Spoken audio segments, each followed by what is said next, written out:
Good morning, everyone. This is Donna Creef here with Willo Kelly, and we're doing the June edition of The Real Breakdown. The first thing we're going to talk about is insurance. Oh boy. On June 5th, earlier this month, Congressman Greg Murphy introduced the Prevent Environmental Hazards Act, and this is very important to Dare County. It has to deal with endangered structures on the ocean front. We've been talking about this for some time with Congressman Murphy, and so he finally introduced something into Congress earlier this month. According to his press release, the act would authorize NFIP payouts, National Flood Insurance Program payouts, to condemned structures due to erosion and unusual flooding, allow advance payments for demolition or relocation of those structures up to 40% of the value of the structure, or $250,000, which is the limit under the NFIP coverage. Limit payouts to 40% if the owners neglect to act before a collapse, and it reduces confusion in attributing the damage to specific floods. Currently under the NFIP, there's some language in there. The agents, when a house like this collapses because of erosion, sometimes they cause difficulties and don't want to pay the claims because they say it's erosion, not flooding. And so this act would clear up that confusion. It encourages proactive demolition and relocation of these structures. And it provides money for the cleanup of the cost. So this is important to Dare County, and we hope that the bill gets some traction. We're going to be sending out some letters to to the senators, to Tillis and Budd, and we're also going to be asking, our members out there, if your clients live in other states, you want to pass along the word to them to reach out to their elected officials and tell them to support this very important bill for the coastal areas, not just in North Carolina, but for the other coastal areas in the state. This is very similar to what used to be in play, known as the Upton Jones. I'm having deja vu here because this is not just a Atlantic Ocean, Pacific Ocean type of issue. This actually started with the Great Lakes. The Great Lakes in North Carolina, going back to Congressman Jones Sr., that's how long ago Upton Jones was. They took it out. Now Murphy's trying to resurrect it again because it makes just so much sense, because you can't file a flood insurance claim if the house is endangered, so it's allowed to collapse, and it scatters debris all over the beaches, and it's just and then the news coverage occurs, and then it makes it look like all of Dare County. About the news coverage. Okay, Willo. So I'm just a little frustrated at this point. I've expressed my frustration. Yes. So I get a phone call. NBC News out of New York reporter is interested in the house collapse. Okay, in Rodanthe. I then begin to explain, this is not a new occurrence, a new phenomenon here. This has been going on. We have an erosion issue. We only have 2 tools in our toolbox in North Carolina to address erosion: throw sand on the beach or move the structure back. Right. We have been operating under a reactive kind of policy since 1995, I think, when the Upton Jones... When they took it out of the NFIP, out the Upton Jones amendments out of the NFIP, which allowed, just like has been presented to Murphy, we're the reason Murphy is doing this. We've met with Murphy last year. We've talked to him about it several times, Why are we acting reactive and not proactive? This is definitely proactive. They're going to get the insurance anyway. And here I've got this NBC News reporter asking me, well, do you think people bought a house there just so they could collect the insurance? This is obviously a reporter that does not know the area, has never filed a claim with the National Flood Insurance Program, which is not an easy process. No. And just talk to anybody in New Jersey from Superstorm Sandy and whatnot. Anybody that has suffered any type of major loss, total loss, and trying to get your claim paid, it is not easy. It's not. So you're not buying a house in the hopes that it's going to fall into the ocean and you're just going to collect, the up to $250,000 on the claim.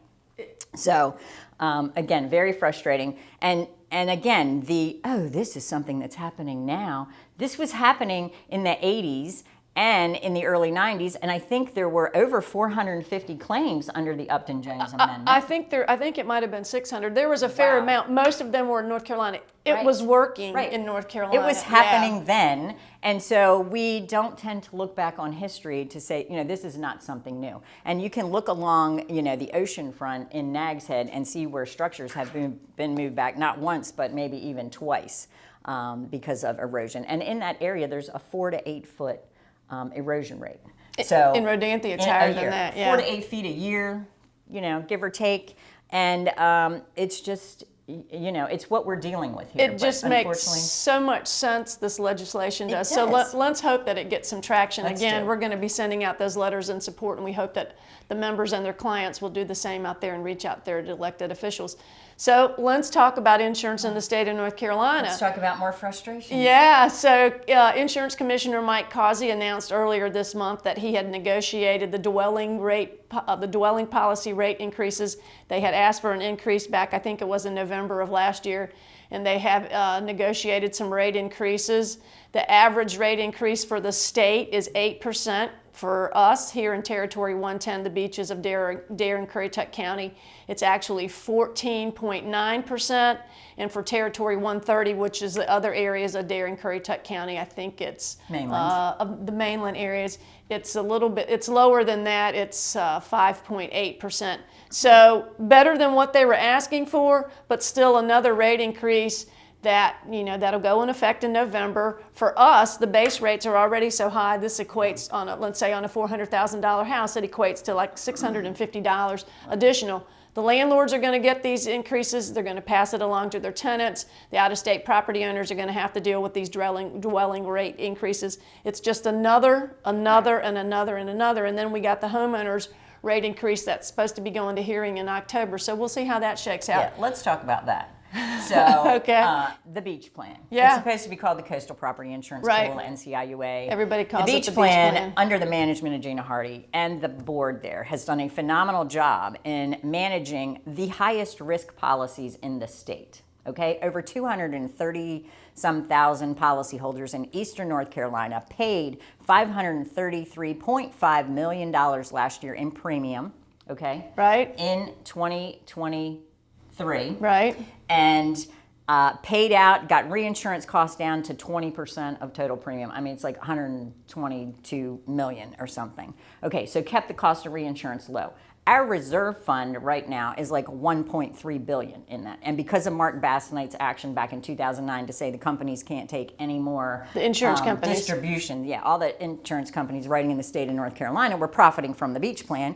And then if the going was bad, they put money back in. But now every policyholder can be assessed. That's not going to happen. It's not going to happen. I don't see it happening.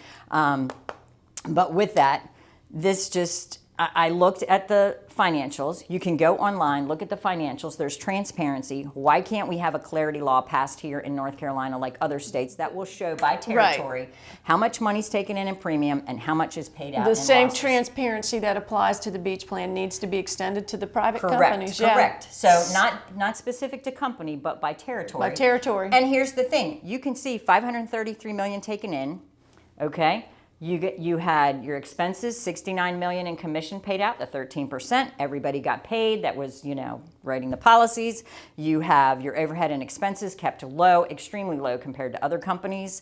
Again, great job there with the beach plan, but only 94 million in losses, which created $202 million, which went back into the reserves last year, which is approximately 38% profit. Phenomenal. On the worst policies in North Carolina. So crying, oh my gosh, we can't write here, we can't do this here. And they even gave away $12 million in grants to put roofs, fortified roofs on houses in Eastern North Carolina, which will in the future, mitigate future losses. So win-win for everybody. So I'm just, and then I look back at 5 years and pretty similar. In the worst year that they've had with Florence, the money was there to pay. The money was there to pay out the $1 billion from losses from Florence. The beach plan's working. The beach plan is working, and God rest his soul. Everybody's going to the beach plan because the private insurance companies are dropping everybody. My full homeowners is now with the beach plan. Same. So anyway, insurance is always an issue here with us at OBAR. You can tell that we're very some time on insurance. So that we're very passionate about it. We're on the forefront. Let's talk about what's going on with the towns. The towns have been working on their budgets. Wait a minute. One more thing. What? So we were talking about flood insurance and insurance. The North Carolina Department of Insurance is offering free CE to real estate professionals. The first one coming up in this fall CE Charlotte schedule Hicks is lady? July 11th. Yeah. And OBAR, the board, myself, every realtor here. I watched it. I did it last year. Take this class. Yeah, she does a great job. You will get a lot of information, and if you are doing anything with property, so there's information on our website on the blog post at the bottom about how you can register, and also in your info hub. Yeah, it's easy. It's easy continuing ed. It's free CE, and plus it's good you information. can check it off your box. You've done your 4 hours of And you elective. don't even have to leave the comfort of your home. That's right. Yeah. So let's get back to the town. So all the Let's get back towns to the have been towns. working on their budgets. All Yes. of them except Currituck County has adopted their budgets. Today is June the 21st. We're filming this today. The Currituck board had a meeting on Monday night, and there were probably an hour and a half of public comment. God bless you for going to these. I wasn't there. It was interesting because I was watching it from home, but the chairman stopped the meeting at the beginning and said, "We've got so many people here in the room. We're over capacity with the fire rating, marshal rating. We need to clear the room. We're going to have Set to up Morris set Farm. yes yeah set up another a video feed in the other room." And so they ended up having like an hour and a half of public comment. The Board of Ed, they've taken away some money from the Board of Ed, and so they had the superintendent, That's the always teachers, the contentious. principals in there. So they didn't take any action that night to adopt the budget. They're having a special meeting on the Doesn't it 24th. become effective July 1st? They have to have it adopted by July the 1st. So we'll see what happens on the 24th. They already have a 6-cent tax increase in there. on top of So that we'll tax see what increase from last happens year. with the Board of Ed there. It was pretty entertaining to watch the public comment. Everybody was very respectful, but I think he said that there were like 120 people in the room. So it was a packed house, standing room only. And I mean, they were asking people to leave because the room was over capacity. So that's what's going on with the towns and the county. Currituck County remains to be seen. We know that at the very least they're probably going to have a 6-cent increase. We just went to Raleigh at the beginning of the month for the North Carolina Realtor Conference. We had a very good session there. You and I went, the leadership of OBAR. We met with our local representatives. We met with Bobby Hainig. We met with Norm Sanderson, and we met with Ed Goodwin. Had some good conversations with them.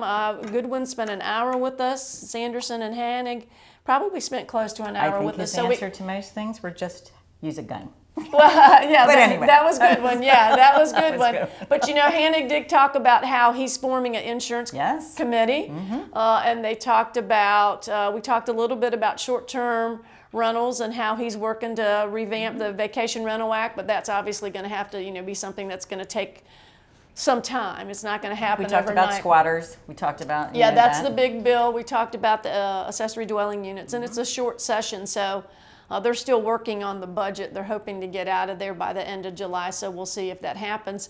The last thing I want to talk about is our housing idea contest that we finished up. Thank you to those the members out there that sent in some suggestions. We had some really good ideas. Some of them were very similar in what they were suggesting, and so Great I'm minds going think alike.